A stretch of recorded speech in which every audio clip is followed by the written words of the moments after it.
Don't call me white. Don't call me white. Every 16-year-old wannabe punk kid listens to No Effects. It's just how it is. And then once you get older, you realize like what real music you're into. What can you say about the record itself? It's gay, and you probably shouldn't listen to it. Am I looking at you, or am I looking at the camera? So what drove you wanting to be?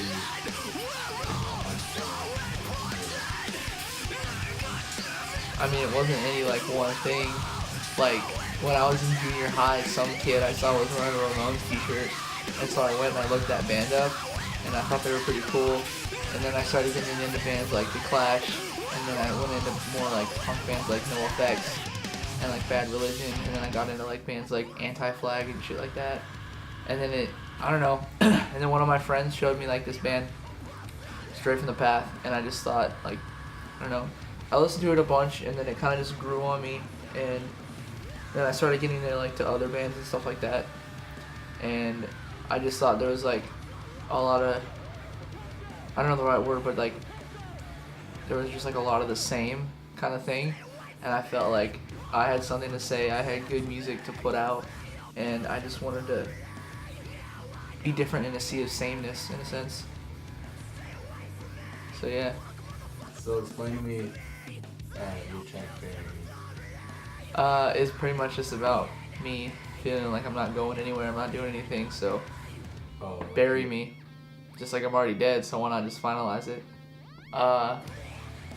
There's a line in that song where one part says, change is what I need, and then another part says, change will be the death of me.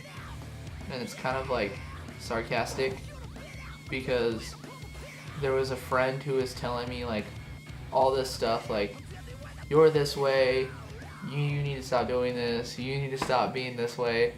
And at first I was kind of like, you know what, they're right. And then after a while thinking about it, I was like, no, they're not right. Like, I'll be who I want to be. So it was like the line where it goes, change is what I need, is kind of like how I felt right afterwards. And then change will be the death of me kind of has a double meaning, because it's kind of sarcastic, and it's kind of like a lot of people feel like, I don't know, I'm trying to say like no one ever wants to change, so that's like kind of like social commentary, kind of, where like sometimes people do need to change, and then it's also like, but if I change then I won't really be me. I don't know. A lot of the time I write lyrics that are ambiguous and contradicting, and I kind of do it on purpose to make people think. That's my mandatory hardcore I Hate God song. Every hardcore band that I've ever heard of has like a I don't like God song, and I didn't write it like to be like, alright, this is what I'm doing to fit into this. It's kind of by accident. I don't know, I've been sitting on those lyrics for like a long time. And the chorus, I don't understand how you can reject a certain brand of person not walking hand in hand, is just like,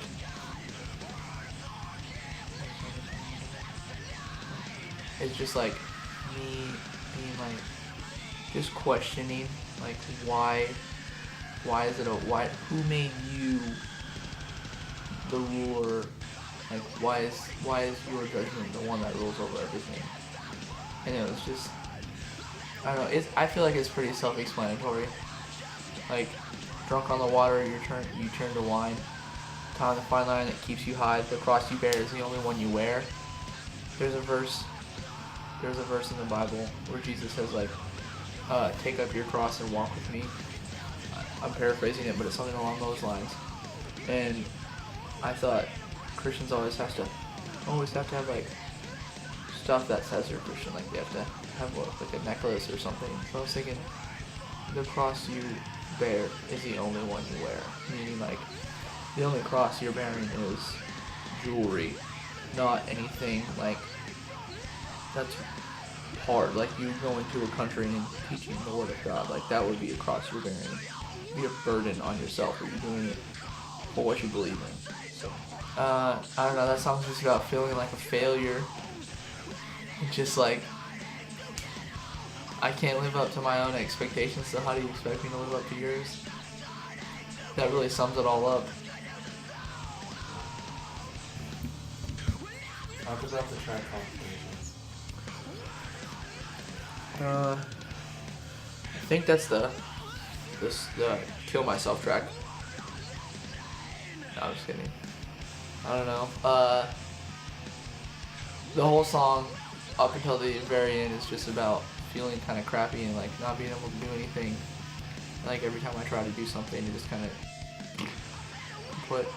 And then the last line of the song is, if success is profanity, I'm the epitome of swearing. Being how I feel around here, like doing anything with your life is bad. Everyone I know is a loser pretty much. They don't do anything, like they just smoke weed, have children, and like sit around their parents' house. So I'm saying, if making something of yourself is a bad thing, then I want to be the epitome of that bad thing. So how are the other Social Trap members? What are they gonna do? I mean, Devin's cool. I mean, the drummer Devin, he's also cool. What are you trying to say? I'm trying to say that it's all me and John. You did this whole thing by yourself? Yeah. I mean, that's the only way I know how to do it. Like, I haven't like... Why don't you just get a band like a normal person? I mean, alright, let me go to like to Band Town and go to the band tree and just grab some band members off.